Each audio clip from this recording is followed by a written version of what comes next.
السلام علیکم دوستو، کیسے ہیں آپ؟ میں بات کر رہا ہوں محمد علی۔ آپ دیکھ رہے ہیں میرا چینل مایاز کلاسک۔ دوستو، جس طرح لاسٹ ویڈیو میں نے آپ سے کمنٹ کیا تھا کہ آنے والی ویڈیو میں آپ کو وہ تمام حقائق، وہ فیکٹ اینڈ فیگرز آپ کے ساتھ ڈسکس کروں گا، جس میں آپ یہ جان سکتے ہیں کہ اسرائیل اتنا طاقتور کیسے ہے اور اس کے پاس کیا فوجی بیک اپ، کیا ٹیکنالوجی، کیا اعداد و شمار موجود ہیں جس کی بیسس پر اسرائیل دنیا کی سپر پاور بن چکا ہے۔ بات کریں اسرائیلی دفاعی افواج کی، جو کہ IDF کے نام سے جانی جاتی ہے اور دنیا کی ایک سخت قسم کی سخت گیر فوجی طاقت ہے، جو کہ 1948 سے لے کے اب تک کئی جنگیں اور کئی تنازعات کو فاتحانہ طور پر جیت چکا ہے اور ایک اپنا دنیا میں مقام رکھتا ہے۔ گلوبل فائر پاور GFP کے مطابق 2021 میں IDF کو دنیا کی 140 فوجوں میں سے 20ویں نمبر پر درجہ دیا گیا تھا، یا 20ویں نمبر کی فوج تھی۔ اسرائیلی فوجی اہلکاروں کی بات کریں تو ان کی کل تعداد 6,43,000 ہے، جس میں سے 1,70,000 ایکٹیو ہیں، جبکہ 4,65,000 بیک اپ میں موجود ہیں۔ اس کے علاوہ نیم فوجی دستے بھی ہیں، جن کی تعداد قریب 8,000 کے قریب بنتی ہے۔ اس کے علاوہ 3 ملین سے زیادہ اسرائیلی بھی موجود ہیں، جو خدمت اور وقت پڑھنے کے لیے بالکل بے چینی سے انتظار کر رہے ہیں کہ کب ان کو کال آؤٹ کیا جائے، اور وہ مسلمانوں کا یا فلسطینیوں کا گلا کاٹنے کے لیے تیار بیٹھے ہوئے ہیں۔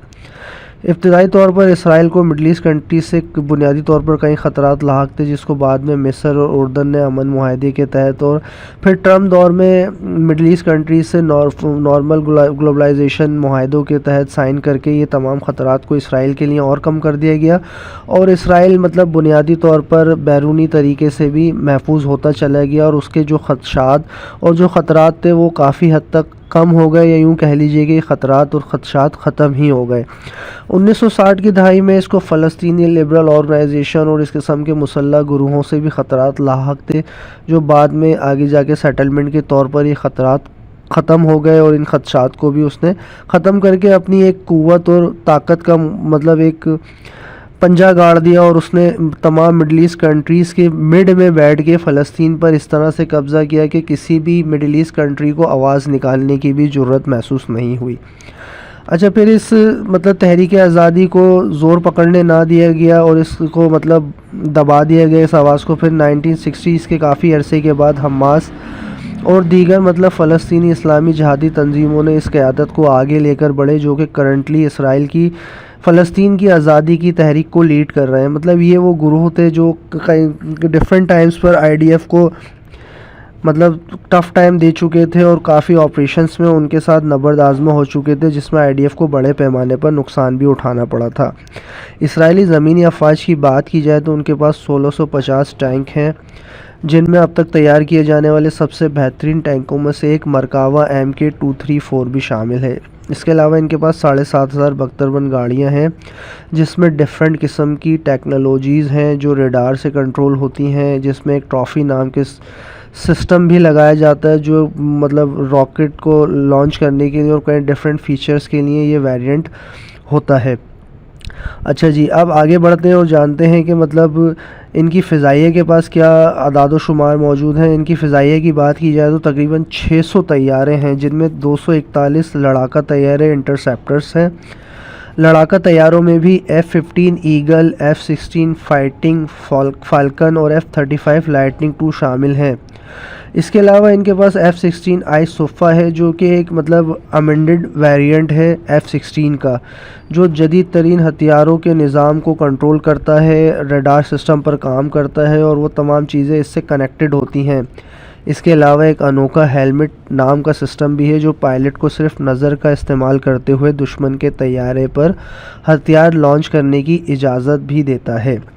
فضائیہ کے پاس اس کے علاوہ 128 ہیلی کاپٹر بھی ہیں، جن میں 48 امریکن میڈ AH-64 اپاچی لڑاکا ہیلی کاپٹر شامل ہیں۔ لڑاکا جیٹ طیاروں اور ہیلی کاپٹروں کے علاوہ متعدد نقل و حمل اور بحالی کے لیے طیارے بھی موجود ہیں۔ بحریہ کی بات کریں تو 4 بڑے جہاز، 5 آبدوزیں، 48 چھوٹے اور دیگر قسم کے جہاز بھی ان لوگوں کے پاس موجود ہیں۔ Stock home international peace research انسٹی ٹیوٹ کے مطابق 2020 میں اسرائیل کا دفاعی بجٹ دنیا میں سب سے زیادہ $22 ارب تھا۔ اس کے علاوہ ان کی فی کس فوجی جو بنتے ہیں ایکسپنس، وہ $2,508 بنتے ہیں، جو اس وقت دنیا میں کسی بھی فوج کے قریب نہیں ہیں۔ اس کے علاوہ 2020 میں اسرائیل اسلحہ ایکسپورٹ کرنے والے کنٹریز میں دنیا میں 12ویں نمبر پر آتا تھا۔ اسرائیل کے پاس دنیا کا جدید ترین فضائی دفاعی نظام آئرن ڈوم بھی موجود ہے، جو 4 سے 70 کلومیٹر دور سے داغے جانے والے راکٹس کو کنٹرول کرتا ہے۔ اس کے علاوہ یہ جو سسٹم انہوں نے تیار کیا ہے یہ امریکی ایڈ سے بنایا گیا ہے، جس کی کامیابی کی شرح 90% ہے، مطلب اس میں کوئی کوتاہی نہیں ہو سکتی اور یہ 90% سکسیسفلی کام کرے گا۔ اس کے علاوہ اسرائیل نے جوہری ہتھیار بھی تیار کیے ہیں جو NPT عدم پھیلاؤ کے معاہدے کے مطابق نہیں تھے۔ کہا جاتا ہے کہ اسرائیل کے پاس 800 سے 400 جوہری ہتھیار ہیں جو فضائی، زمینی یا سمندری راستوں سے ٹرانسپورٹ کیے جا سکتے ہیں، اور ان تمام چیزوں میں، ان تمام ٹیکنالوجیز میں امریکہ اس کا بہت بڑا حامی اور اس کو کئی طرح کی ایڈ فراہم کرتا ہے۔ بات کی جاتی ہے امریکن ایڈ کی، تو امریکہ اسرائیل کو سالانہ $4 ارب فوجی مد میں دیتا ہے، مطلب 2000 سے اب تک بات کریں تو کوئی 60 سے 70 ارب ڈالر جو ہے امریکہ اسرائیل کو فوجی امداد کے توسط سے دے چکا ہے۔ بات دشمنوں کی نہیں، بات دوستوں کی بھی ہے۔ مڈل ایسٹ کنٹریز کی بات کریں تو وہ بھی اپنی خدمات ہر طرح سے اسرائیل کو فراہم کرنے کے لیے تیار ہیں۔ اسرائیل کے قریب امریکہ کے متعدد فوجی اڈے ہیں جو کہ اسرائیل کے لیے کام کرتے ہیں۔ بحرین میں امریکی بیڑی کی میزبانی ہے جس میں تقریباً 7000 امریکی فوجی موجود ہیں۔ کویت میں امریکی فوجوں کی تعداد 15000 ہے۔ قطر میں 10,000 اور اردن میں 1500 امریکی فوجی تعینات ہیں۔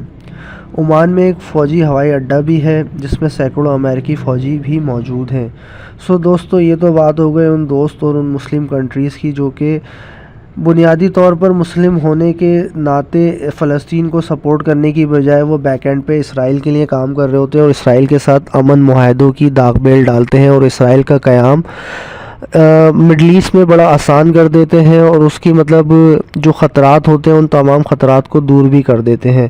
دوستو جس طرح لاسٹ ویڈیو میں نے آپ کے ساتھ تذکرہ کیا تھا کہ اسرائیل جو ہے وہ اب لائسنس ٹو کل تو لے چکا ہے، مطلب جو حماس نے اس پہ اٹیک کیا اس کے اگینسٹ میں اس نے اپنا ری ایکشن ظاہر کرنے کے لیے تمام چیزیں ڈاکومنٹ کر لی ہیں، اور اب جو اسرائیل کا ایگریشن ہے، جو اس کا ری ایکشن ہے، وہ ایک طرح سے جسٹیفائڈ ہے دنیا کے سامنے، اقوام متحدہ کے سامنے۔ وہ تمام ایک پوری پلانڈ ایگزیکیوشن ہے جس کے اکارڈنگ یہ کہا جا سکتا ہے کہ اسرائیل نے ایک لائسنس ٹو کل لے لیا ہے۔ وہ فلسطینی عوام کو جس طرح چاہے، جس بےرحمی سے چاہے، جہاں چاہے، جیسے چاہے مارے۔ فلسطینی عوام کے پاس حماس کی حمایت کے علاوہ اور اپنی جنگ لڑنے کے علاوہ کوئی چارہ نہیں ہے۔ یہ دنیا کی شاید مسلم کنٹریز میں اسے وہ واحد قوم ہے جو بیت المقدس کی تقدس کو پامال ہونے سے بچانے کے لیے اپنی جانوں کو قربان کر رہی ہے۔ ہماری دعا ہے کہ اللہ پاک ان کی جانوں کے نذرانوں کو قبول فرمائے اور بیت المقدس کو مطلب اسرائیلی تسلط سے آزادی دلا کر مسلمانوں کے قبضے میں کر دے، آمین۔ بٹ بات دوستو اب بالکل ڈیفرنٹ ہو چکی ہے۔ بات یہ ہے کہ اسرائیل کی مدد کرنے کے لیے دشمن تو دور، دوست ممالک بھی موجود ہیں۔ اسرائیل کو امریکہ کی امداد آنے کی ضرورت نہیں ہے، اس کے بہت سے مطلب اتحادی مڈل ایسٹ میں بھی ایگزسٹ کرتے ہیں جیسے قطر، عمان، اردن، شام، اور شام تو نہیں مطلب دوسرے عرب کنٹریز ہیں جو کہ اسرائیل کو مکمل طور پر اور باضابطہ طور پر تسلیم کرتے ہیں اور اس کی سپورٹ کرنے کے لیے فلسطینی عوام پر ظلم کرنے کو بالکل بھی پیچھے نہیں ہٹیں گے اور وہ اس کا بھرپور ساتھ دیں گے۔ اس کے علاوہ دیگر مطلب مسلح گروہوں کی بھی آپس کی جنگیں ہیں۔ ان تمام نتائج اور ان تمام کنکلوژنز کا جو خمیازہ ہے وہ فلسطینی عوام کو بہت بیڈلی امپیکٹ کرے گا۔